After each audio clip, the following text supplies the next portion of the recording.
ओडिशार प्रथम स्वाधीनता आंदोलन क्या कहुए और 2021 मसीह सरकार क्या ओडिशार आम देशर प्रथम स्वाधीनता आंदोलन घोषणा करते से विषयटा हूँ पाइक विद्रोह और तार नेता थे बक्सी जगबंधु। तो आज आम जाना बक्सी जगबंधु विषय में पाइक विद्रोह कौन होता कारण कौन थी से विषय संपूर्ण तथ्य आलोचना करवा।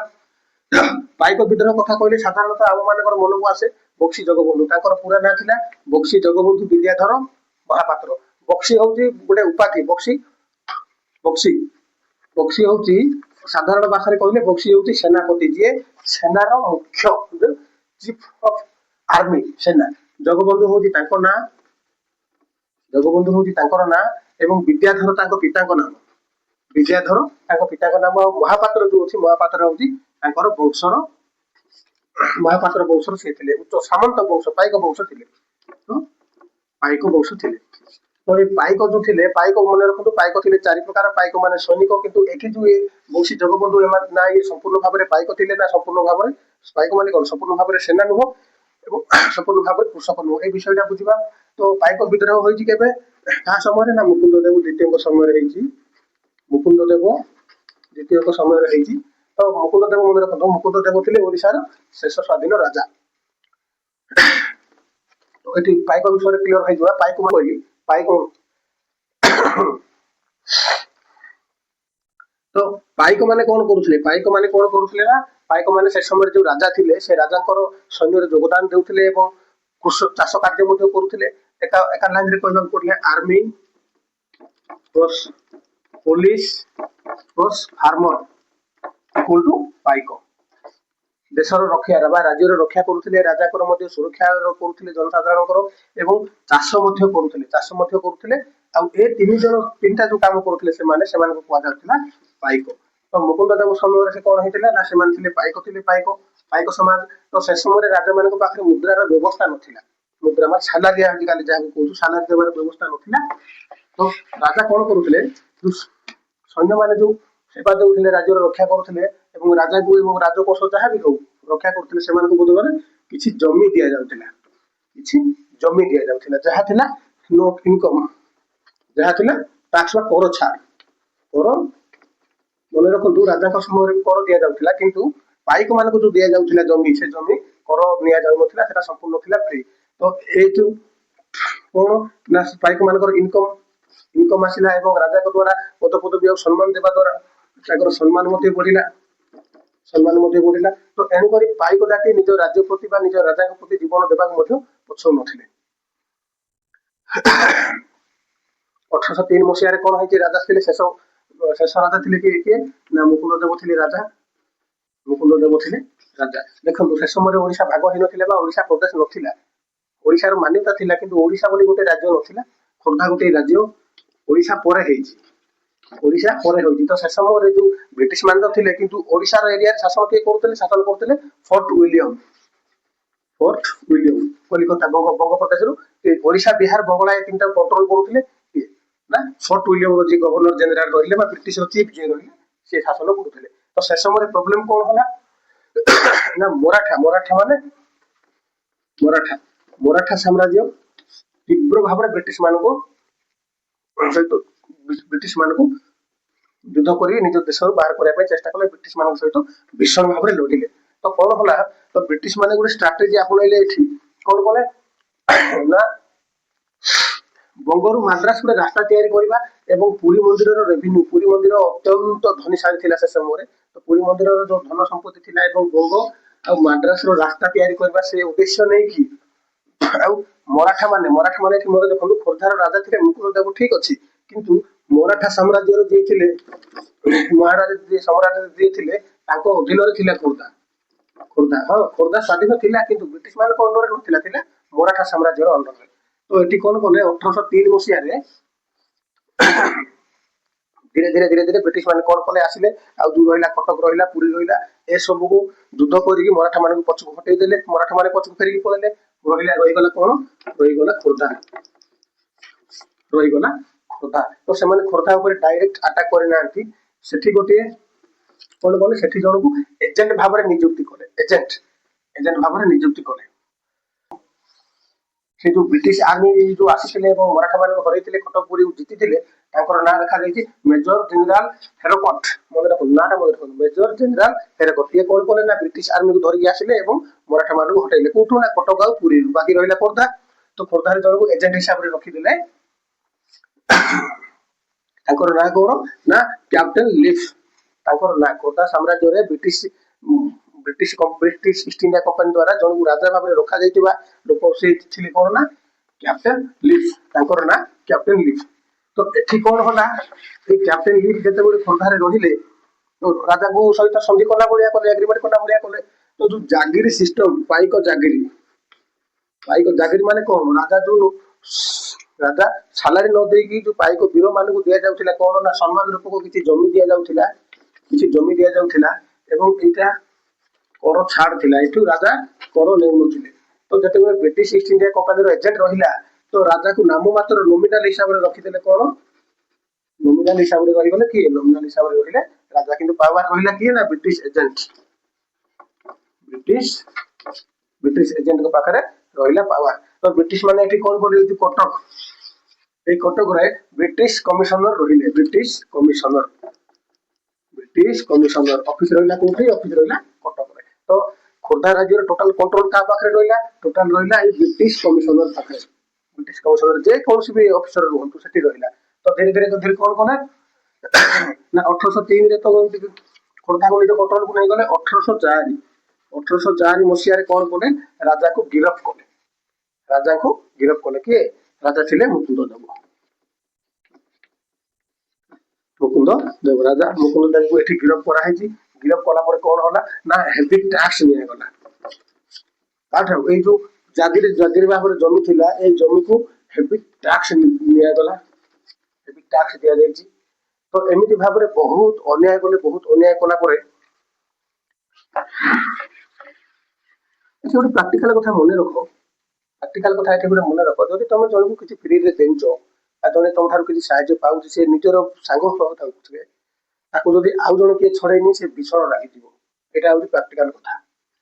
ତ ବ୍ରିଟିଶ ମାନଙ୍କର ଅତ୍ୟାଚାର ଯେତେବେଳେ ବହୁତ ଭାବରେ ବଢିଲା, ତ ସେଇ ପାଇକ ମାନଙ୍କର ସେନା, ଯୋଉ ପାଇକ ସେନା ଥିଲେ, ତାର କମାଣ୍ଡର କିଏ ଥିଲେ, ଜଗବନ୍ଧୁ।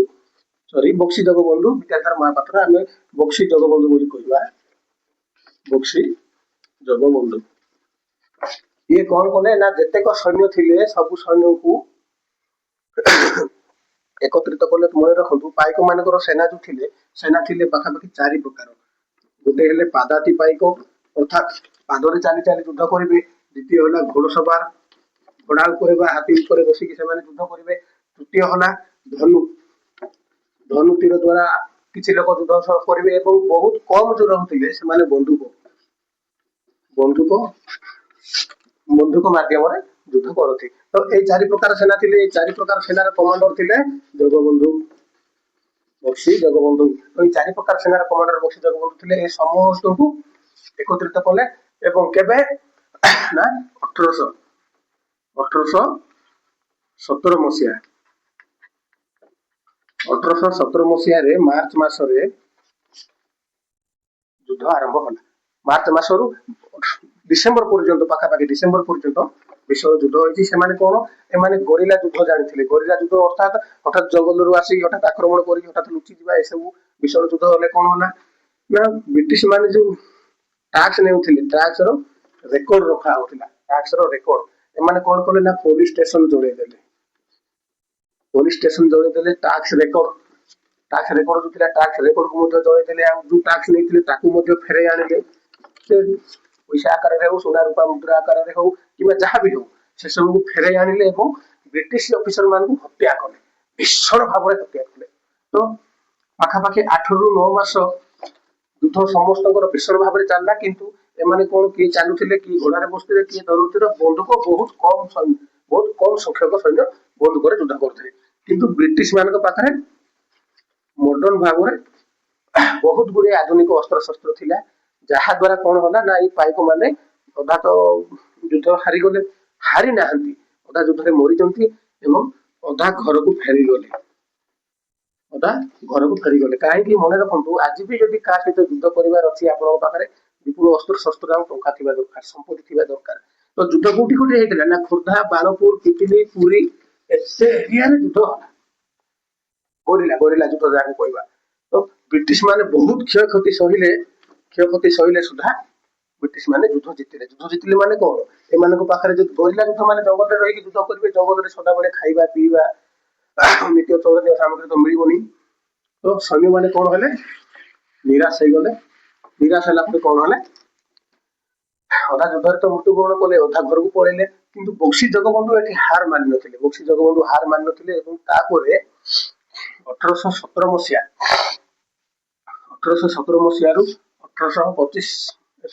1825 ମସିହା ପର୍ଯ୍ୟନ୍ତ ପାଖାପାଖି 7-8 ବର୍ଷ ସିଏ କିଛି ସୈନ୍ୟକୁ ନେଇକିରି ତାଙ୍କ ଯୁଦ୍ଧ ଜାରି ରଖିଲେ। ଜଙ୍ଗଲରେ ରହି ଏ ଜଙ୍ଗଲରୁ ସେ ଜଙ୍ଗଲକୁ ଗୋରିଲା ଯୁଦ୍ଧ ହିସାବରେ, ଗୋରିଲା ଆଟାକ ଯାହା କହିବା, ଗୋରିଲା ଯୁଦ୍ଧ ହିସାବରେ ଭୀଷଣ ସିଏ ମଧ୍ୟ ଯୁଦ୍ଧ କରିଛନ୍ତି। କିନ୍ତୁ ଶେଷକୁ ସିଏ ମଧ୍ୟ କଣ କଲେ ନା ହାର ମାନିଲେନି। କିନ୍ତୁ ସେହିପରି କାହିଁକି ଖୋର୍ଦ୍ଧା, ପିପିଲି, ବାଣପୁର, ପୁରୀ କେବଳ ଏତିକି ଏରିଆରେ ହିଁ ଯୁଦ୍ଧଟା ଲୋକଙ୍କୁ ସମର୍ଥନ କଲେ। ଏଇଟା ଯଦି ସମଗ୍ର ଦେଶ ବା ରାଜ୍ୟ ବା ସମଗ୍ର ଦେଶ ପାଇଁ ହେଇଥାନ୍ତା, ସପୋର୍ଟ ମିଳିଥାନ୍ତା, ତାହେଲେ ଯୁଦ୍ଧଟା ବହୁତ ଭୀଷଣ ହେଇଥାନ୍ତା। ତାଙ୍କ ପାଖରେ ଲୋକ ସଂଖ୍ୟା କମି ଗଲା ଏବଂ ବ୍ରିଟିଶ ମାନେ ତ ପ୍ରଥମେ ଜିତିଗଲେ ନା, ଯାହାହେଲେ ବି ଯାହା କରୁ ଆମେ ଆଜି ଯେତେ ବନେଇକି କହିଲେ ମଧ୍ୟ ବ୍ରିଟିଶ ମାନେ ତ ଯୁଦ୍ଧରେ ଜିତିଛନ୍ତି ନା। ତ ସେମାନେ କଣ କଲେ, ହେଭି ଟ୍ୟାକ୍ସ ଆହୁରି ଲଗେଇଲେ। ତା ଉପରେ ନା ଖୋର୍ଦ୍ଧା ଆଉ ପୁରୀର ଯୋଉ ଲୋକମାନେ ଥିଲେ, ସାଧାରଣ ଜନତା ଥିଲେ, ତାଙ୍କ ଉପରେ ହେଭି ଟ୍ୟାକ୍ସ ଲଗେଇଲେ ଏବଂ ଜେଲରେ ମଧ୍ୟ କିଛି ଲୋକଙ୍କୁ ନେଇକି ରଖିଲେ ଏବଂ ବହୁତ ମାନସିକ ଯନ୍ତ୍ରଣା, ଶାରୀରିକ ଯନ୍ତ୍ରଣା ଦେଇଛନ୍ତି। ସେମାନେ କହୁଥିଲେ କଣ ନା ବକ୍ସି ଜଗବନ୍ଧୁ ଆତ୍ମସମର୍ପଣ କରୁ। ବକ୍ସି ଜଗବନ୍ଧୁ ଆତ୍ମସମର୍ପଣ କରିବା ଦରକାର। ତାକୁ ଫାଶୀ କିମ୍ବା ଗୁଳି ମାରିକି ହତ୍ୟା କରାଯିବ ନାହିଁ। ତାଙ୍କ ସହିତ ସାଧାରଣ କାରାବାସ ତାଙ୍କୁ ଦିଆଯିବ। ତ ସିଏ ଏଠି ହାର ମାନି ନାହାନ୍ତି। ଯୋଉ କହୁଛନ୍ତି ହାର ମାନିଛନ୍ତି, ସିଏ ଏଠି ହାର ମାନି ନାହାନ୍ତି। ସେ ଜଣେ ମହାନାୟକ ଥିଲେ ଏବଂ ଲୋକମାନଙ୍କ ପାଇଁ ସେ ଲଢେଇ କରୁଥିଲେ ଏବଂ ଲୋକମାନେ ଯେତେବେଳେ ଦୁଃଖ କଷ୍ଟ ପାଇଲେ, ବ୍ରିଟିଶ ମାନଙ୍କ ଦ୍ଵାରା ପ୍ରତାଡ଼ିତ ହେଲେ, ବହୁତ ଦୁଃଖ କଷ୍ଟ ଭୋଗିଲେ, ତ ସେ ବାଧ୍ୟ ହୋଇକି ଆତ୍ମସମର୍ପଣ କଲେ। କେବେ ନା 1825 ମସିହାରେ ବକ୍ସି ଜଗବନ୍ଧୁ ଆତ୍ମସମର୍ପଣ କରିଛନ୍ତି ଏବଂ ତାଙ୍କୁ କଣ କରାଯାଇଛି ନା କଟକ ଜେଲରେ ରଖାଯାଇଛି। କଟକ ଜେଲରେ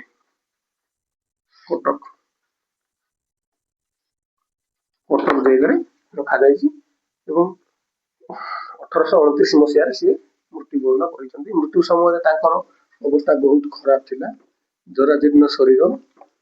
ଏଠି ଇତିହାସରେ ସ୍ପଷ୍ଟ ରୂପେ ଲେଖାଯାଇ ନାହିଁ ଯେ ତାଙ୍କୁ ଜେଲରେ କଣ ଶାରୀରିକ ନିର୍ଯାତନା ଦିଆଯାଉଥିଲା କି ଖାଇବା ପିଇବା ଦିଆଯାଉଥିଲା ବା ନାହିଁ।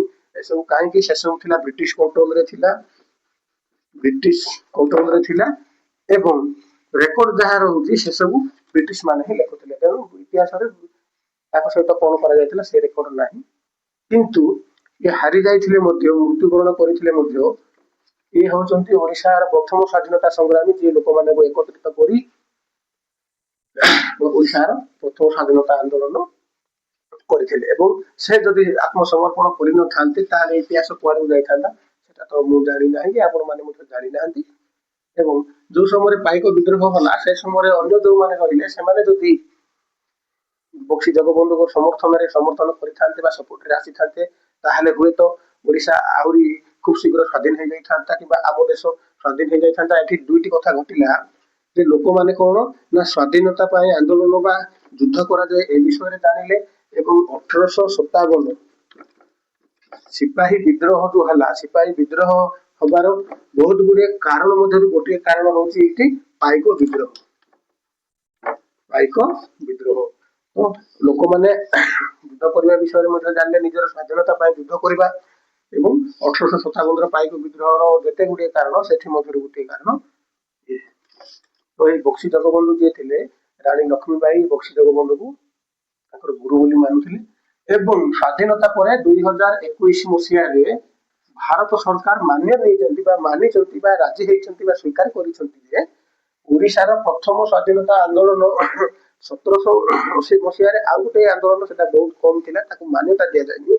କିନ୍ତୁ ଏଇ ଯୋଉ 1817 ମସିହାରେ ଯୋଉ ପାଇକ ବିଦ୍ରୋହ ହେଇଥିଲା, ଏଇ ପାଇକ ବିଦ୍ରୋହ ଓଡିଶାର ପ୍ରଥମ ସ୍ୱାଧୀନତା ଆନ୍ଦୋଳନ ଏବଂ ଏକ ପକ୍ଷରେ କହିବାକୁ ଗଲେ ଭାରତର ମଧ୍ୟ ପ୍ରଥମ ସ୍ୱାଧୀନତା ଆନ୍ଦୋଳନ।